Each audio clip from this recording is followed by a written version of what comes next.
everyone, and thanks for joining us on this episode of the Pave It Forward Podcast. My name is Phil Metzger, and with me is Kevin Gray, and we are here to help leaders in the paving industry who are looking to run more efficiently, meet their ideal customer, and improve the lives of those around them through meaningful work.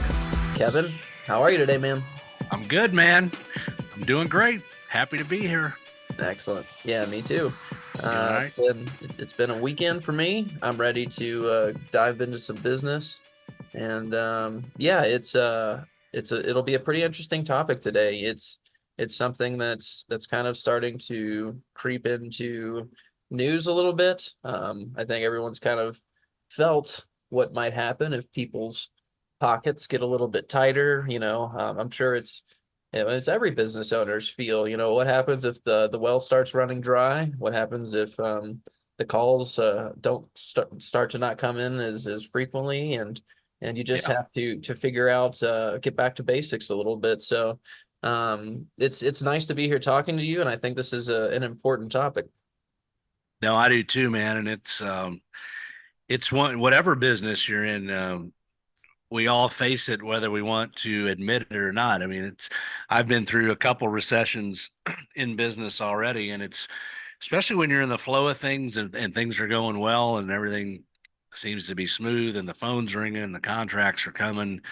Um, it's really hard to kind of pull yourself out of that and put yourself in kind of planning or preparation or what if mode, when things are going great. So I think it's very important that we're talking about this and uh, putting it out there, and as much for myself as a business owner, you as a business owner, as it is for everybody that may be listening too. So it's just a good reminder, man, of the realities of owning and operating a business.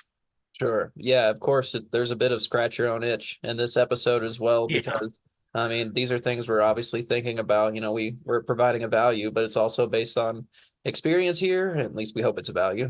People are not just watching us to make clowns of ourselves or anything like that. But we do try to, take a look at this stuff for our own business, and just really make sure we have a foundation that's solid enough to get us through some hard times. And so I found it really useful in going through this episode and evaluating what I feel like might be important, just as far as kind of the digital realm.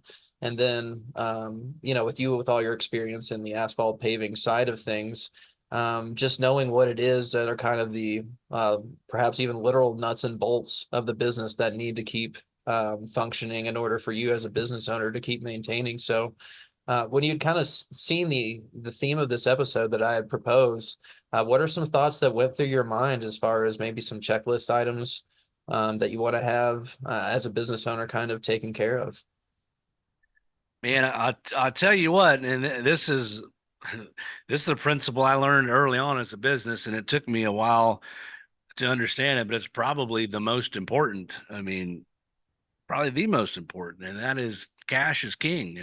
And having having some systems and processes, procedures in place, some planning, some forecasting, where you are setting aside some of your profits for. I mean, and again, it's easy to do when things are going well to not be thinking about that rainy day fund or setting some cash reserves back or opening, just even a business savings account, to where, we were so fortunate, that we did have an established business that did have, that was known in the community. So the phone, rang pretty much out of proxy to some extent. It wasn't always the customer we wanted, but at least people were calling us, giving us some opportunities to do some work. And when the phone does stop ringing, you got to get creative and go find some other avenues, whether that be getting old school and going knocking on doors, or really tapping into your marketing presence, or doubling down on some things. And having a cash reserve is definitely one. And look, these recessions, you hear about them, they come and go. People try to forecast when they're going to happen. And the reality of it is, we're only getting so much information as the general public gets through media, through financial reports, through, wherever you get your information from. So sometimes the recession happens. Sometimes they'll talk about it for years and years and years, and we never really see anything happen, and things just kind of keep going at the status quo. So I think that's something, whether times are good, times are bad, doom and gloom is forecasted, or you're actually in a recession, that you just got to be doing some of the simple things. And those, to me, now having been in business 15 plus years, and being an entrepreneur and in control of my own destiny, my own finances, my own liabilities, my own risks, expenses, like being able to put some money aside, another big one. And I've operated both ways, and I'll tell you one. Uh, Debt is a necessary evil, especially when you're trying to operate and grow and provide a high level service in the contracting space. I mean, that comes with quite a bit of equipment debt. I mean, if you want to say you're the best and show up and do the best, like you've got to have, to some extent, you've got to have the equipment to back that up too. Like there's a reason that the innovation and technology and things are getting developed that make our jobs easier, that makes our product, the products we use get installed better and things like that. So you've got to have the equipment to keep up, but managing your debt load, because there's nothing that'll sink a business quicker in a recession when the money stops coming in than that ongoing debt, those long-term liabilities that you have got to continue to pay no matter what. The bank doesn't care that don't have the income, or that you projected. They want to know when their payments coming in the mail. So managing your debt load, carrying a debt load that's manageable even in bad times. Say, hey, what if our income gets reduced by 50%? Can we still maintain and operate the business plus the debt load, and not bankrupt ourselves, basically? So those are important to think about. And here, I'm glad you brought this up, because the last recession we went through, nobody saw coming, and it was called COVID. Mm. Like, that thing just kind of happened. It was born overnight, and then before any of us knew it was coming at all, we were in the middle of a recession. We were in the middle of people hanging on to their money, and being very uneasy and unsure what the financial forecast was going to look like. And again, we had gotten into a mode where we were starting to rely very heavily on our commercial workload capacity. When we started back in 2011, we were in 80-90% a residential contracting company. And by 2020, we'd flipped. We were 70-80% commercial. And I believe in 2020, we had $4 or $5 million budgeted on our P&L statement, budgeted income for commercial work. And that all went away overnight. And we said, we've we've got this debt load, we've got to pay. We don't have a huge cash reserve, and all we've done is plan to do this $4 or $5 million worth of work, and maybe a couple $1 million more worth of residential work that we'll pick and choose as we see fit, or as our schedule allows, or as we want, good jobs, whatever. And we had to take a hard pivot that year, and it was with your help that we pivoted. You got to be able to pivot. We pivoted back to that residential market in a big way, because people were getting some stimulus money. They were getting some COVID relief funds. People were sitting at home looking at their driveways, looking at stuff they could do around the house, bored out of their minds, got a little bit of extra money. And we doubled down on pavement maintenance, on residential maintenance, on residential repairs, on residential paving. And that saved the season for us, because, Yeah. like I said, that $4 or $5 million of commercial work that it was going to take just to operate the business. I'm not even talking about making a profit, but just to survive. We were at a point where we had to generate $4 to $6 million worth in revenue just to break even. Essentially went away overnight. So we had to get creative in our marketing, and take a big pivot in that fashion. So Yeah. That I you do. can't always just put your head down and barrel through it. You got to step back, say, all right, this is where we are. This is where we need to get. Fill in the blank. Sure, sure. Yeah, I am. I always go back to that Abe Lincoln quote. Or it's attributed to him that if I have 6 hours to chop down a tree, I'm going to spend the first four sharpening the axe. And Yeah, it always makes me feel better, because in your mind, sometimes that it's not just about working harder, and it's about stepping back and That was an extremely strange situation. And, I guess even when I was really thinking about recessions, I had gone back to 2008 and just kind of being able to feel just things tightening up as far as how people describe it and stuff like that. But I was curious if, a lot of what you're describing is just kind of good general business maintenance, making sure the things that, make sure the leads are coming in, making sure that your equipment is up to date and everything like that. Was there, did you find yourself with a different mentality when it came down to potentially planning to reduce your finances and budget and maybe do planning a little bit differently?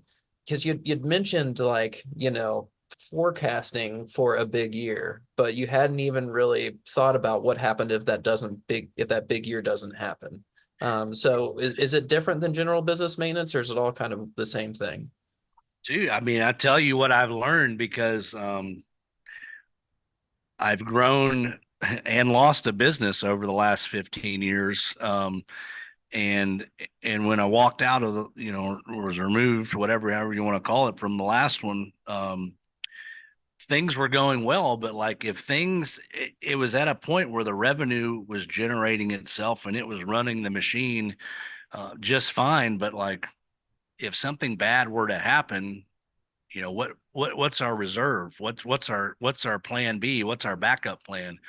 And just being honest, and I think this happens to a lot of entrepreneurs and business, especially maybe first time business owners that have some experience behind their belt and they get some success and they get some pride and some ego going, and their head maybe gets a little inflated. You're like, this thing's grown and grown and grown, even through recessions, like we've always grown, we've always succeeded, we've always persevered. Nothing bad's ever going to happen. Well, anything bad could have happened. One of my dump trucks could have pulled out into traffic and merged incorrectly, or God forbid, and killed somebody. And now we've got a couple $1 million lawsuit. Even with insurance in place, I mean, you just never know what's going to happen. So I don't think it's unwise at all to plan best case scenario and plan best and worst case scenario, Mhm. and get honest about that, because just being straight up, I mean, the last 4 or 5 years of running my previous business, I never even let myself go to worst case scenario. Like I was in growth mode.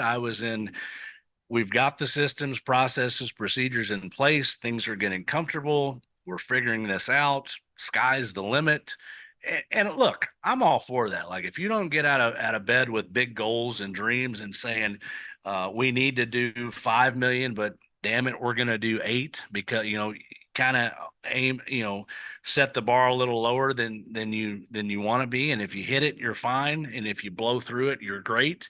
Well, what happens if you don't even hit that? You know, Yeah. are we in trouble? And what's that look like? I think you've seen it. When I reestablished a business now, Pave It Forward Asphalt, I've had to get very realistic on what things, we have a $3 million goal this year, let's call it, but I've crunched numbers at 1 million, 1.5 million, 2 million, 2.5, 5, whatever, and like, look, and I know where we're at every single day. I know where we're at along the journey of this fiscal year that we've put budgets together for. So I know what reality we're living in on a daily basis. Are we living in the $1.5 million budget, or are we living in the $3 million budget? Sure. And I have to make decisions. We talked about, to some extent, when you're relaunching or launching for the first time, or a startup, um, it's more about survival metrics than it is about reality metrics, because you're just now getting the data and the information and the real metrics for the first time, for the first season, for the first 6 months, for the first 60, 90, 120 days. And it's Sure. like, let's not live in la la land of this $5 million budget we were hoping for, Yeah. that we can get to. If Yeah, some things happen, sure, of course, all that takes is a couple really nice projects and we're on track for that. But sure. what if that call or opportunity doesn't come? What if we end up living in this $1.5 million budget, which barely has us getting by, Yeah. you know? Sounds like there's a lot of setting your pride aside. Oh yeah. Because you know I guess that was a great way to explain it. Just like what happens, the way you were thinking was like what happens if you hit your goals, what happens if you go beyond your goals, and you make it somehow if you go less, but you didn't really think it out or measure it out or know on a week to week or day to day standard where you are. And I know we typically find common ground with contractors that dive a little bit more into numbers, that um, Yeah. take solidifying some general systems that aren't as exciting, or what they do as their craft, a little more seriously. So we definitely, I know, will spend more time making sure that, especially now, knowing that we can forecast these things out. Um, so we know that we're a little bit more on that side of things, but to some level, not just as a personality, something that makes us comfortable, but as people that are trying to support families and survive, and just know that they don't have to worry about the thoughts of inadequacy or what if you have these baseline structures in place. So are there, can you speak Absolutely. more to that about if there is anything else? Just I am not going to press on the gas anymore until I at least take an hour or two a day to figure out this. Is there anything else kind of like that systematic revenue structure? Man, the only thing I can say, and it took me a long time to figure it out, and now it seems obvious, but for years it didn't. And I think because I just always assumed things would work out or we would find a way, and luckily they did. But those first, I don't know, 3 to 5 years that I was in business, uh, we weren't keeping score on a daily basis. We didn't know if we were making the the the average daily profit margin we needed to be making for the end line result on the budget we put together to back into that number. Like Sure. we were doing jobs, we were making money, we thought, because we're depositing money in the bank and spending a little bit less than what we were bringing in. But I mean, I could tell you to a penny, you know, these days, if we're going to do 3 million, what we've got to do every single day and what kind of profit margin we need to, not just what we need to produce income wise, but how much profit we need to make uh, on the cost of goods that it costs us to go out and perform this work on a daily basis, and how much every single day on average that needs to be going up by in order to pay all the bills, pay our staff, pay all the things, Mhm. and have X amount of dollars to get through the winter until we're producing revenue again. Sure. So So, I've just we've developed enough systems, ways to collect data, done the math. I mean, it takes time. It takes an hour. You got to understand your business. You got to understand the numbers. Like, and that's the only way you can run the play is by understanding. You can't run a business if you don't understand your numbers. I ran a business for years and didn't really understand my numbers. We just so got can you give lucky. us can you give us like a snapshot of what you're looking at? Like when you say you look at your numbers, and I obviously this is a leading question. I know you use Yep. Leap or Job Progress as a main source, but just for people that getting these systems in place, and that is year 3 to 5 of starting a business. Like Yeah. you don't even really know the extent of what your business can do, let alone setting up the right systems in order to make everything function. It's one step at a time type deal. So, is there anything you can kind of speak to on that? You just got to make it really simple. And I'm just some quick math here. If I want to hit 3 million bucks in revenue, let's Mhm. just start with that. Um, and I get 200 days a season to work, I have to generate $15,000 a day every time we go out to work. And I've put budget scenarios together, whether we're hitting, take all my expenses and say, we're going to, we're going to hit a 35% gross profit margin average on this 2 million bucks. So that right there gives me the number out of that 15 grand every day that we've got to put, keep into the company just to make it operate, 35, $6,000 a day, on top of our expenses to run the business, to pay salaries and do all the little things. I mean, you really just, you got to back into that budget. You got to break it down almost to a per day kind of, what do we have to do per day to make this work?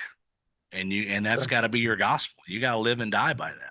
Sure. That sounds like a really good step one, is just that profit and loss. And then as you understand that and you go through the tedious nature of doing contractor work, dealing with the customer, doing the job, making sure it's a good job, and then seeing what that is after every job, and then even breaking it down to every day, I'm sure you're going to get a grasp on those line items really quickly. Yeah. You know Yeah. what I mean? And then you'll start to understand what it means to use your time wisely and make some money. So I love that as kind of a step one, if nothing else, motivationally, as something simple. Yeah, and you have got to know exactly what your hard costs are on a daily basis that directly are expenses to that job. And then you've got to know the rest of all your overhead cost for an entire year, and figure out how much of that, if you divide that by 200 days, let's say my overheads, I don't know, $750,000 on a $3 million business or whatever, that's insurance, that's workers' comp, that's matching taxes, that's crew supplies. It's all the other things that go in, computers, cell phones, all the other advertising, marketing, all the other things that go in and run a business. That's another 3750, another $4,000 a day that I've got to make just to operate the business. So it's one thing to make some profit on, and it's really, because it took me a long time to understand that one. Like I knew we were making some money based on, if we sold a job for $10,000 and it cost us, $4,000 in material and another $1,500 in labor, that's $5,500. So, there's $4,500 left over. We made 4,500 bucks today. No, you got $3,500 worth of other stuff that's just going on and on and on all year for you just to operate this business. Sure. So, Sure. so we only really picked up maybe $1,000 for that day. Yeah. That's Yeah. actual net profit. Yeah. And by the Yeah. way, a lot of times that net profit, if you're debt heavy, is going to those long-term liability payments too. So you've got to take time. And I think that's where so many contractors mess up. And I think especially small contractors or guys that are just starting off, it's by our nature. We're doers. We're productive. We go out and work with Craftsman. our hands. We're Yeah. craftsmen. We Yeah. build things. You should see, like, I pull into a gas station, in the morning where all the contractors are getting their drinks and their ice and how many dashboards are just filled with receipts and invoices, and like they don't have a clue how much money's really coming or going. Yeah. They think they do. They think, and I thought I did for a year. I thought I had a pretty good pulse. Yeah. We were at least keeping books, so we at least had something I could reference. But that stuff was never 100% accurate or in real time. So you got to get organized. You got to keep track of things. You have to know your cost.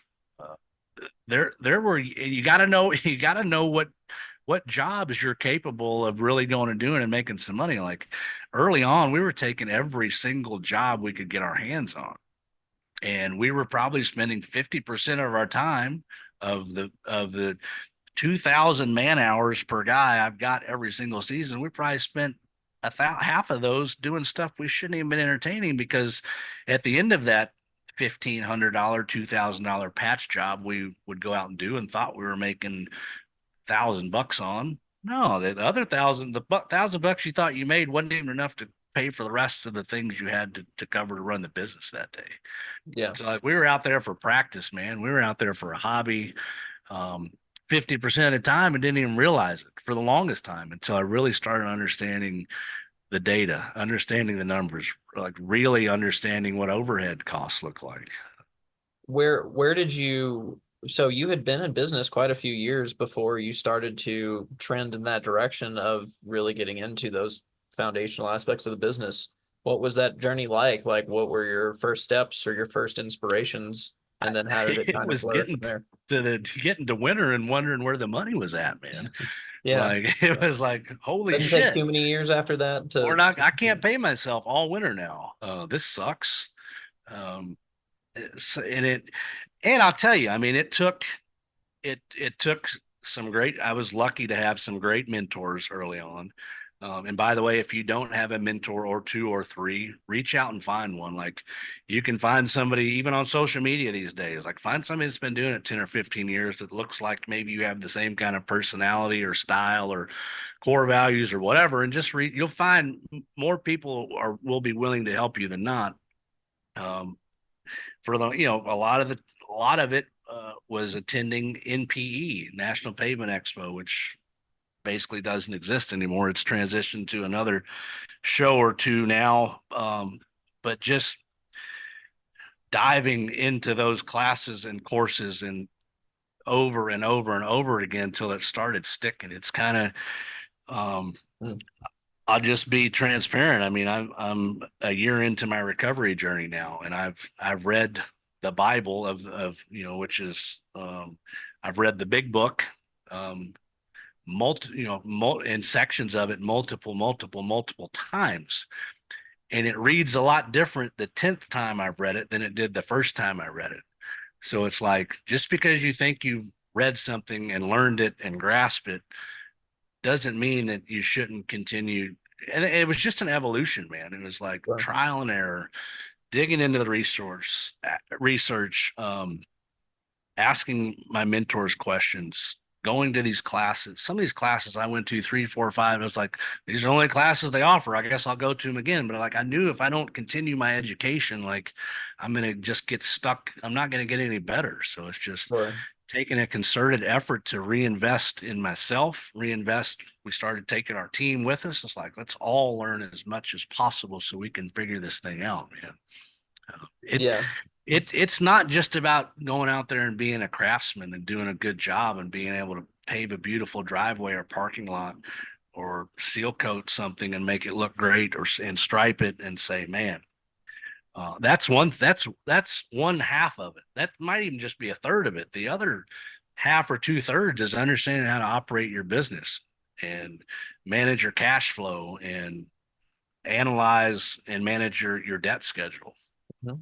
pay your Understanding taxes. where opportunities really are. Yeah. And Yeah, man. Like, all kinds of stuff. Yeah. And yep. also just getting in the room with people because I if you're someone that thinks you know it all and can't benefit from 100 people that are also in your industry in a room, then you're probably not going to benefit. But chances are that if you do enjoy your craft somewhat, then you're going to find some inspiration in a different way that someone else is doing it. You're going to find someone else that is just cooler and better in a way that you want to be, more calm and confident in their company and where they're heading. And it just Yeah. it's really beneficial to kind of be in that atmosphere too. So I agree with you on that. Um, so yeah, I think, man, we're on to so much stuff here, and there's clearly some aspects. If anyone out there has any questions about what all are we looking at or anything pertaining to anything we've discussed, please reach out to us at any of the Pave It Forward channels, typically on Instagram and YouTube. I did have a few thoughts specifically for this point in time for if people's pockets were getting a little bit more tight for your customers from the digital side, just things you may want to check boxes you may want to deal with. This is out of order from what I have in the notes, but the headaches we've gone through with getting a Google business verification have been insane.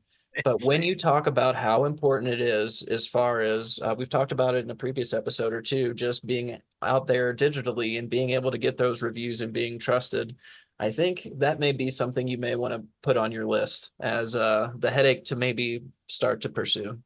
Any thoughts on that, Kevin? Are you ready to put that headache aside? No, I mean Yeah. look, I mean it's weird. I mean it's because back in the day, this Google verification and all that, it wasn't a big deal. And I think I assume that going into it this time, and we've gotten verified, and then we've been unverified, and it's like it's been 3 or 4 times that we've been verified and then not verified, verified, and we're having to do some same things over. And we have seen from the data on our end, we've seen the trends with our lead volume go up and down with just that simple verification and people being able to find us as well as they should be able to find. They can still find us on Google. It's not like we've disappeared, but I mean it's a big difference, and we can see that on our end because we're watching where our lead activity is coming from.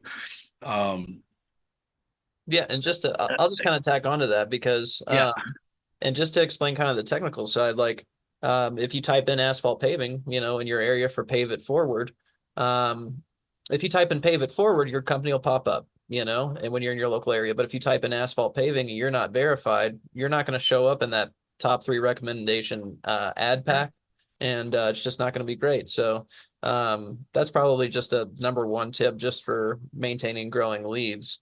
Um, and something else I wanted to mention was AI. It's coming, it's here. Yep. And I think if it's still early. I don't think you need to panic or anything if you're not on the AI train. And actually, kind of a benefit. For some reason, the contractor space seems to be behind in a lot of different fields as far as technology and even marketing and things like that. So it's still very much early in the game for all this AI stuff. And I can't.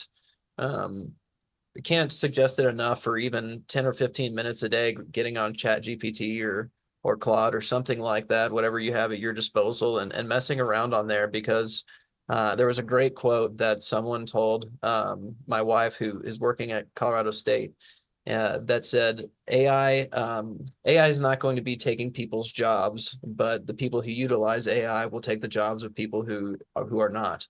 And so it just, if That's a you, fact. in order to be able to just maximize your time, to be able to answer questions a little bit more clearly, I'd advise at least just start messing around with that. Find on YouTube or someone that you can kind of identify with on YouTube and just see what they know and dive into that a little bit. When you were kind of, especially this past winter, um, thinking about the formation of this company, did you utilize AI for any reason, Kev?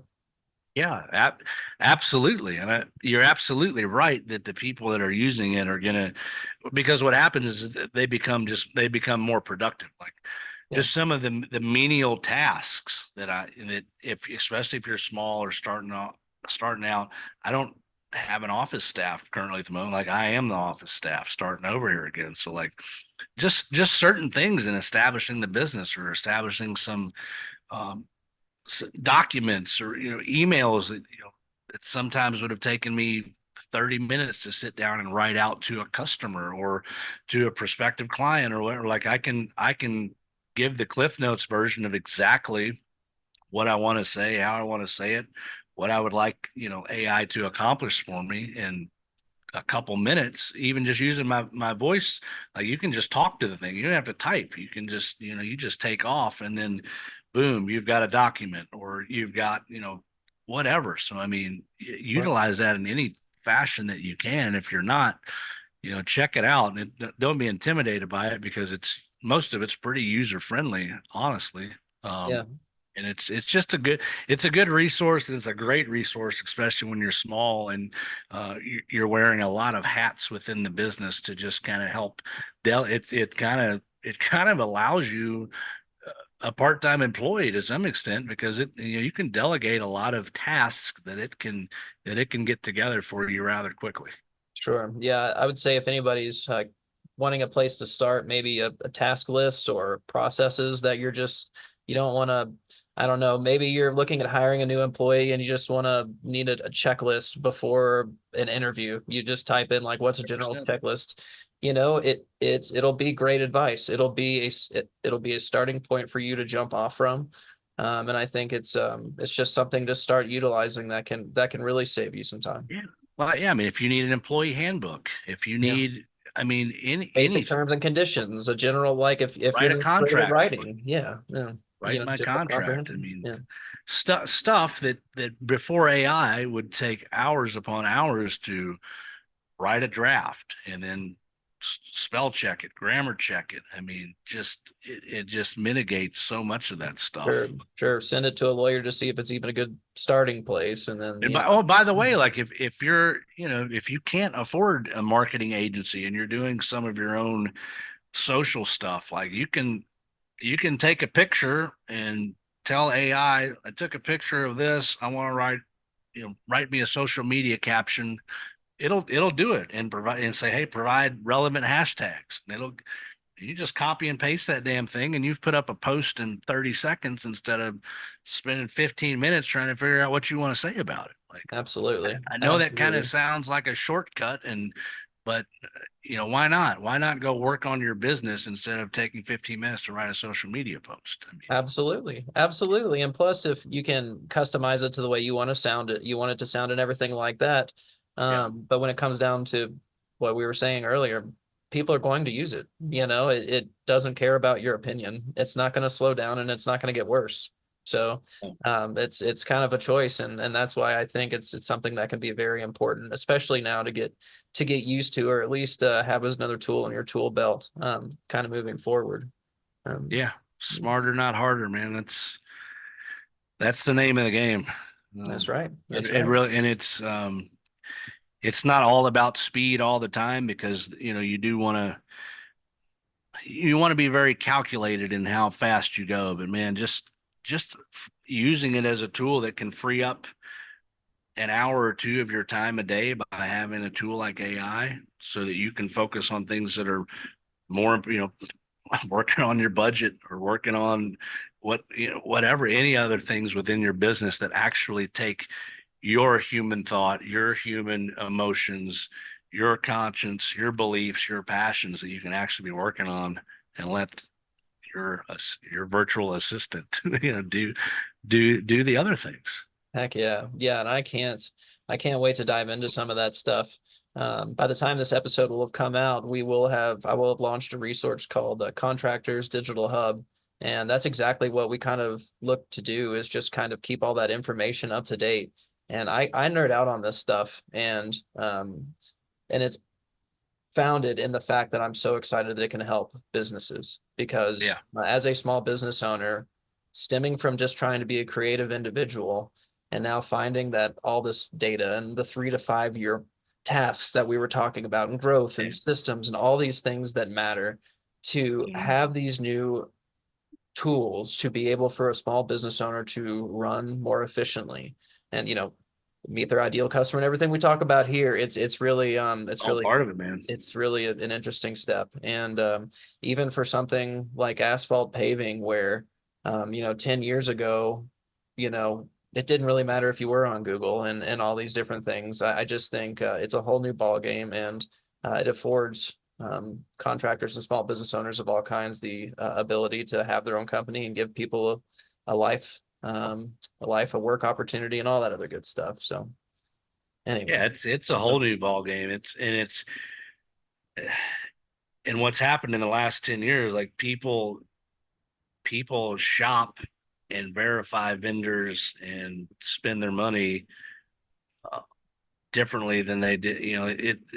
The transaction piece of it. I mean, when Amazon, ever since that Amazon shopping experience was founded and people got comfortable with that, and they could go in and they could look and they could click on what they wanted, whatever. I mean, anything, and they can pay right there and it shows up at their door. Like that's the kind of system process that people that deal with contractors these days are starting to want. That's how they want to shop. So that's why really figuring out this technical side of things, this digital marketing, everything, every proposal we send out, the photography, everything is done digitally and with technology now, and our customers get it right in front of them. Where if they want it on their cell phone, if they want it on their computer, if they want to print it out from their printer, I mean, and they can just click a button and do business with us. So we've tried to simplify that process, getting from a lead, and that's something that if you're not doing that, you're competing with everybody else, because most people, especially in the contracting space, especially in the small contracting space in the asphalt industry, not many people yet, there's more than there were 3 or 5 years ago, but not everybody has converted to that way of presenting an estimate or a proposal of their services to their customers. And I would just say, if you're not, then that's something you might want to look into. That if you say, man, we're only closing 10 or 15% of all these leads we get. What are we missing? Our pricing's good and this is good and we've got good, maybe simplify the process for your consumer. Proposal process. I Yeah, and just it's talking about huge. it now, as far as, I mean, there are, estimation apps out there for $15 to $20 a month that Yeah, I had a contractor who he noticed a significant uptick in people that accepted his proposals just because it put his logo in a nice format, had line items all listed out. And he had all that stuff, but it would just be on a basic Word document with it that he yeah, would put his logo on there himself. But it had a button or something, that would give yep. them instant gratification or something like that. So yeah, that. I think that's pretty much spot on. Yeah. Is there anything else that has kind of crossed your mind in lead up to this episode, just as far as about things you might want to do, whether it be during this potential one or any recession, just getting yourself and your business ready? And just aside from what we've already talked about, I can't think of much else other than, I mean, the companies, the contractors, whether it's in the contracting space or just in commerce in general, the companies that make it through are usually the ones that operate with integrity, that do what they say they're going to do, that show up, that answer the phone, that even when times are tough, give the best customer experience you can possibly give. I mean, there's just some little things that you can do, that little fractional things that can separate you so much. I can't tell you, especially outside of Jefferson County, where we're putting some advertising dollars into some of these outlying communities, 30, 45 miles away from where we typically operate, just to see, because what our data has shown us over the last 5 years working together is that they're not getting much service in those areas. They're not getting much reputable service. And now that we've done some work specifically in Elizabethtown and E-Town, Kentucky, every single person I've done business with down there so far has said, you won't believe how much trouble we've had getting a hold of or getting anyone to show up that comes up in our local search. Like they don't answer the phone, they won't return a phone call, they don't show up when they say they're going to show up. Don't even ask me if I've gotten a proposal from them, because they won't even answer the phone or the email or the text. I mean, you can text with customers now. Like, that's not uncommon now, to just Right. kind of be operating off a cell phone. Like, don't overthink this. Yeah, Don't overthink the customer experience. Just be responsive and sure. show up and do what you say you're going to do. And that's going to put you ahead of 90% of the competition right there. Sure. And if, we can all get so busy that, in the process of doing things that sometimes when a customer will tell us something, it'll just slip right past us, and if Mm, the yeah. customer we have seen that in the data and now from a customer, which just makes you feel like, you found a star or something like that. You're like, man, I'm on to something. And like, if you listen to that, it'll pan out. And even if it not then, it'll show up as something that impresses your customer down the line if you really take the time to listen. So Just yeah. listen more, speak less. Yeah, yeah, there you go, man. Absolutely. Big part of sales. Big part of Yeah. sales. Yeah. And that kind of, slow when it comes to, we were talking about slowing down for a little, hour or two a day, and just, you know, working on some things that you're feeling that are coming to you, Sure. instead of I'm anybody that knows me or that's listened to you. I mean, historically I'm a all gas all the time kind of guy. And I think in that, although that mindset is great for leadership and culture and growing a business, like I think you miss some of the little things along the way that if you just slowed down and listened a little more or took a little more time understanding or hear, just even catching something that you hear, say, oh, wait, what do they mean by that? Or how Yeah, could that be important? sure. Instead of just on to the next. You never know, man. Sure. And now you have two resources that if you have that question, you can try to find a community and ask somebody, or you can go to Yeah. Chat GPT. And when you do have that thought, like be like, let's explore this thought and see what happens if we can try to make our business better, because changes can happen quickly these days. Yeah, no doubt. That's great, man. Yeah, I No appreciate that. doubt. Yeah, that's all from me. Yeah, that's all from me. Well, if anybody else wants to keep this party going, why don't you visit paveitforwardllc.com or find us on YouTube or on Instagram at Pave It Forward LLC. There's a great episode of Blacktop Banter that came out with Kevin, with Marvin Joles. If you all want to check that out, that's called Blacktop Banter with Marvin Joles, and that's episode 153. That was, I love our conversations and the way we can get lost in things and really dive in and analyze things. And it's I think it's neat because you're in it. I come from an outside view. I'm the one that tells you this is what the data is seeing. I'm the one that's creating the content. You're the one that's saying this is what the customer is telling me. It's fantastic.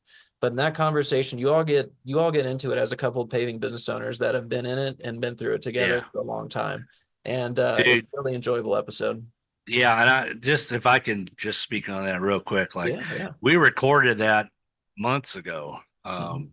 And it just came out and I listened and I didn't have access to it or anything until it got released.